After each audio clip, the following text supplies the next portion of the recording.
आखिर हम लोग क्यों भूल जाते हैं कि ये समय कभी किसी का नहीं रहा है। यदि ये आज आपका है तो कल किसी और का है। और दोस्तों अक्सर हम इसी घमंड के मारे क्या कर लेते हैं, गलती कर देते हैं। आज की कहानी में आपको सुनने को मिलेगा कि कैसे एक महिला और आदमी ने चंद लालच के कारण अपनी महिला और अपने बच्चों को छोड़ा। उसके बाद जिस लालच के कारण छोड़ा दोस्तों, और जिस महिला को यह पता था कि मैं ये गलती करने जा रही हूं, उसके बाद दोस्तों क्या हुआ आपको ये कहानी में सुनने को मिलेगा। नमस्कार दोस्तों, मैं हेमचू पहाड़ी एक सत्य घटना और लेकर आया हूं आप लोगों को नमस्कार दोस्तों, मैं हेमचू पहाड़ी एक सत्य घटना और लेकर आया हूं आप लोगों के समक्ष। यदि आप पहली बार हेमचू पहाड़ी चैनल में आए, गलती से हेमचू पहाड़ी चैनल में आए, बस मैं आपसे यही रिक्वेस्ट करूंगा, आप कहानी पूरी देखें। कहानी पूरी देखने के बाद यदि आपको लगता है क्या वाकई में एक सच्ची कहानी है, सच्ची घटना है, फिर दोस्तों मैं आपसे कहूंगा चैनल को लाइक भी करें, सब्सक्राइब भी करें और शेयर भी करें दोस्तों अपनों के साथ। तो दोस्तों हमेशा की तरह वीडियो में आगे बढ़ने से पहले चैनल का इंट्रो।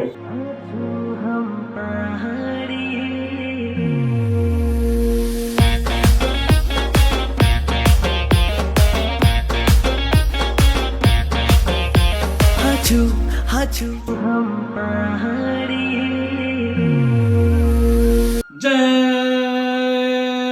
बिरकारा बजरंगी, हर हर हर हर हर हर हर महादेव। आप सभी भक्तों पर महादेव की कृपा और बजरंगबली का आशीर्वाद हमेशा बने रहने चाहिए। दोस्तों सत्य घटना में आगे बढ़ने से पहले मैं आप सभी से विनती करता हूँ, गुजारिश करता हूँ, रिक्वेस्ट करता हूँ, यदि आप लोगों के पास भी कोई सत्य कहानी या सत्य घटना है तो आप लोग मेरे को फेसबुक के माध्यम से, इंस्टाग्राम के माध्यम से, कहीं से भी भेजें। और मेरा यकीन माने दोस्तों, मैं उस घटना को हर हमेशा सत्य समझ के ही चैनल पर अपलोड करता हूँ।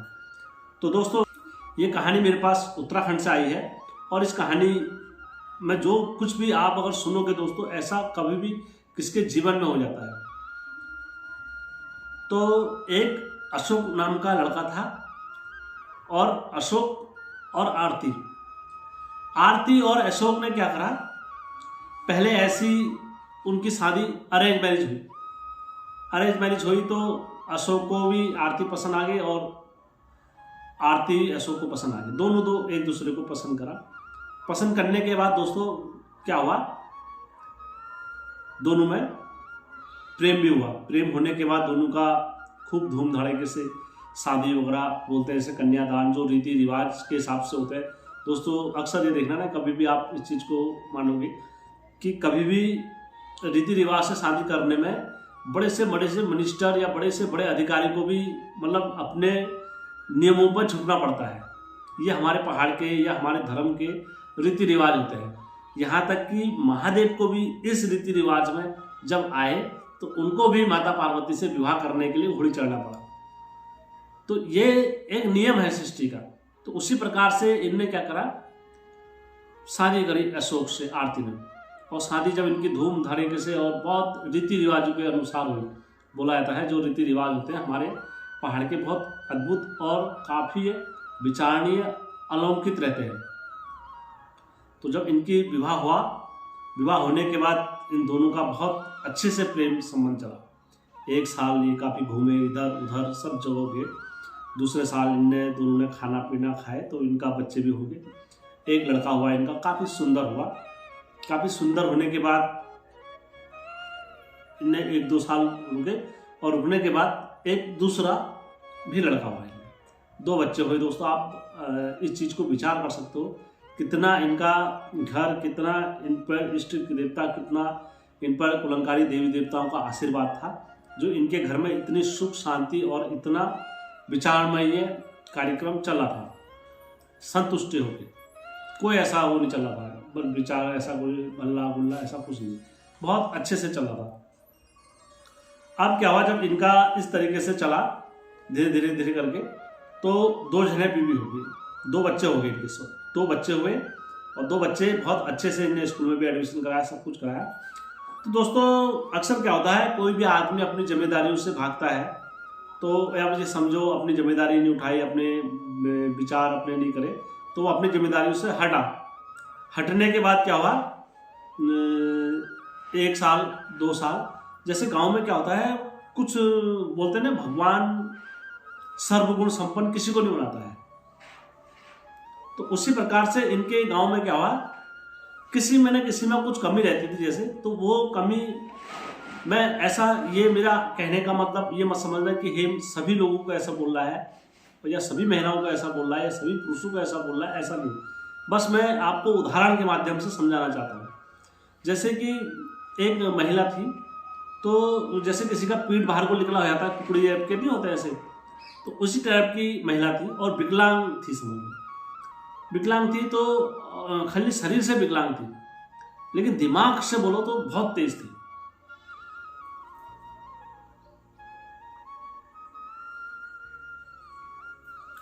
दिमाग से बहुत तेज थी।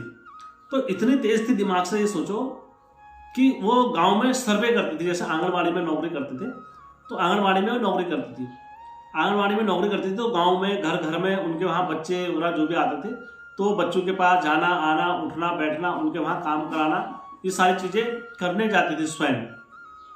और ऐसे करते करते क्या हुआ, जब उनके बच्चों के 2 बच्चे थे, उनके बच्चे भी जब आंगनबाड़ी में गए, तो वो उनके घर अक्सर उसका आना जाना हो गया। तो वो अब उसके पति को भी वो पसंद करने लग गई। अक्सर उसके पति को कभी कुछ चीज़ की जरूरत पड़ती थी या किसी चीज़ के वो भी होते थे, तो वो उसको दे देते थे। कभी पैसे दे दिए उसको, कभी 5,000 रुपये दे दिए, कभी 3,000 रुपये दे दिए, कभी 2,000 रुपये दे दिए। जब भी उसने मांगा कर्जा तो उसको दे दिया। तो वो कर्जे के तहत ऐसे चलते गए, तो उन दोनों में क्या हुआ, आपसी में बैठना उठना धीरे धीरे क्लोज आते रहे एक दूसरे के। तो दोस्तों अब ये देखिए, मैं इसमें क्या कहूँ, अक्सर आदमी और या महिला कोई भी इस चीज़ को भूल जाते हैं, ये समय किसी का एक जैसा नहीं रहता है। और आदमी हो या औरत हो या पुरुष हो, यदि आज समय आपका है तो कल ये समय आपके बच्चों का होगा, और आपके बच्चों का जब समय रहेगा तो कल के टाइम पर उनके हाथ से भी ये समय निकलेगा। समय कभी किसी का नहीं रहा, तो इसलिए अपने समय का हमें हर हमेशा सद उपयोग करना चाहिए। तो ये अपने इस अहंकार में भूल गए थे कि ये कुछ क्षण के लिए ये भी भूल गए थे मेरे बच्चे हैं या मेरी बीवी है, तो इनने क्या करा, उसके साथ धीरे धीरे नज़दीकियाँ बढ़ा दी उस महिला के साथ। इस तरीके से नज़दीकी बढ़ा दी, कभी उसके साथ घूमने चले जाते थे, कभी उसके साथ पार्क में चले गए, कभी कहाँ चले गए, और उसको भी अच्छा लगा, धीरे धीरे दोनों को अच्छा लगा। तो ऐसे करते करते दोनों में क्या हो गया दोस्तों, दोनों में क्या हो गया, प्रेम हो गया। तो प्रेम जब दोनों में हो गया दोस्तों, तो दोनों एक दूसरे के प्रति आकर्षण और दोनों में प्रेम हो गया। तो प्रेम के बाद क्या करा, उन्होंने कहा अब मैं तुमसे शादी भी करना चाहती हूँ। तो जो इसका आदमी था उसने अपनी पत्नी को छोड़ दिया तानाशाही। उन्होंने कहा मैं तुझसे शादी वगैरह नहीं कर रहा हूँ, जब मैं तेरे साथ नहीं रहना चाहता हूँ। उन्होंने अपने दोनों बच्चों को छोड़ा और उस महिला के साथ शादी कर ली। जब भी दोस्तों या मैं या कोई आप कोई भी इस तरीके की हरकत करता है, तो उस टाइम पर जिसके दिल से जो भी बददुआ निकलती है, भगवान सबके होते हैं। ऐसा नहीं है कि भगवान मेरे नहीं होंगे या आपके नहीं होंगे, या आप ज़्यादा पूछ रहे हो तो मैं कम पूछ रहा हूँ या कोई ज़्यादा पूछ रहा है। जहाँ पर आप गलत हो तो आपके साथ फिर कोई नहीं है, और आपके कर्मों का फल आपको यही मिलता है। ये कहानी में यही सबक मिलेगा आपको। तो दोस्तों जब उसने उसके साथ विवाह करा तो वो खूब रोई और अपने बच्चों का हो दिया। उन्होंने कहा मैं अपने बच्चों को कैसे पालूंगी, क्या करूंगी, मेरे पास ना कुछ रहने के लिए है, कैसे कैसे करूंगी, क्या करूंगी, बहुत रोई। तो उसने उनकी कोई बात नहीं सुनी। उन्होंने कहा नहीं, मैं शादी कर रहा हूँ और आप अपना जो भी करना है आपको करो, मैं उसी के साथ रह लूँगा। वो नौकरी वाली है, उसकी 40-50 हज़ार रुपये सैलरी है, तनख्वाह है, मैं वहाँ रह लूँगा, तुम यहाँ रहो, तुम अपना देखो भलो, कुछ भी करो, मुझे कोई मतलब नहीं। ये बात वर्ड उनने बोले। तो उनने उसके साथ विवाह कर लिया। विवाह कर दिया दोस्तों। अब वो लड़की भी कुकड़ी थी, तो लोगों ने सोचा यार ये कितना बड़ा दिल वाला है, ये तो इससे शादी कर रहा है, ये ऐसी विकलांग है और इस तरीके से। और जो लड़की थी उसने भी उसके उन्होंने कहा मेरे को तो अच्छा आदमी मिल गया है, अब जो भी है मैं देख लूँगी, सारी चीज़ें ये रहते। तो दोस्तों अब क्या हुआ, ऐसे करते करते इनके शादी को भी 2 साल हो गए। 2 साल हो गए तो उसके बाद क्या हुआ, पत्नी का बच्चा होने वाला था। तो डॉक्टरों ने भी कहा तुम ये बच्चे को, आप बच्चा करने के लिए सक्षम कैपेबल नहीं हो, आप ये बच्चे को मत करो। इन्होंने कहा नहीं, हमारा बच्चा तो हमारा ही होगा, हमारा खून होगा, ये होगा वो होगा। इन दोनों ने आपस में बातें करी। इन्होंने कहा ठीक है। बच्चा होने वाला था तो बच्चे को जन्म नहीं दे पाई और न ही वो बच पाई। दोनों दो क्या हुए, एक्सपायर हो गए, दोनों दो मर गए।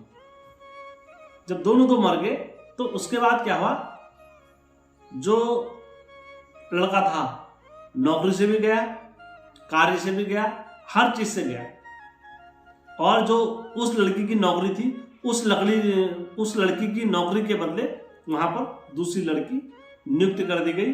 वहां पर दूसरी लड़की आंगनबाड़ी में आ गई और वहां पर से उनका ना अब लड़के को कुछ मिलने वाला था, ना किसी उसके बच्चे को मिला।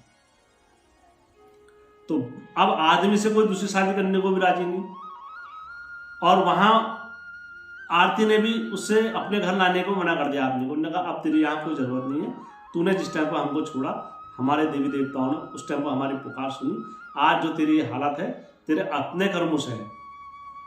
आज ना आरती अपने बच्चों को उसके पास जाने देती है, ना अपने उसके पास आती है। तो दोस्तों आज आदमी इधर उधर सब जगह भटकता है और कानूनी तरीके से उन्हें अपने आप को बिल्कुल सेव करा हुआ है। तो दोस्तों ये जो कुछ भी है ये सत्य घटना पर आधारित है, मैंने इसमें कुछ भी मिथ्या नहीं बोला है। भगवान सबको सबकी करने का फल यही देता है।